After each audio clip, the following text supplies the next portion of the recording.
ኬስት ለአዲስ ጀማሪዎች ወንበር አሰራር አሳያችሁ። ኑ ላሳያችሁ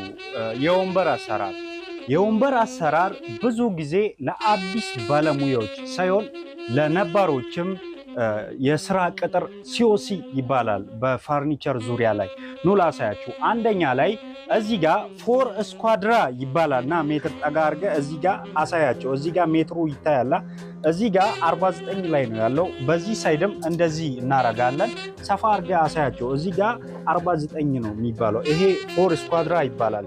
ሁለተኛ ላይ ሲቀጥል እዚህ ስኳድራ መደገፊያ ላይ 90 ዲግሪ መግጨት ነው ያለበት። ይሄን እንዳትሸወዱ ባለሙያ ከሆናችሁ። እዚህም ሳይድ እንደምታዩት 90 ዲግሪ ወይ 90 ዲግሪ ረግጧል። እዚህ ጋር ስንመጣ ደግሞ የፊት እግሯ ጋር ስኳድራውን እናያለን። ዞሪያ አሳያችሁና እዚህ ጋር እንደምትመለከቱት 90 ዲግሪ ነው። እንደዚህ መሆን ነው ያለበት። ለዚህ ቤት አዲስ ከሆናችሁ ፎሎ እያደረጋችሁ ተቀላቀሉ።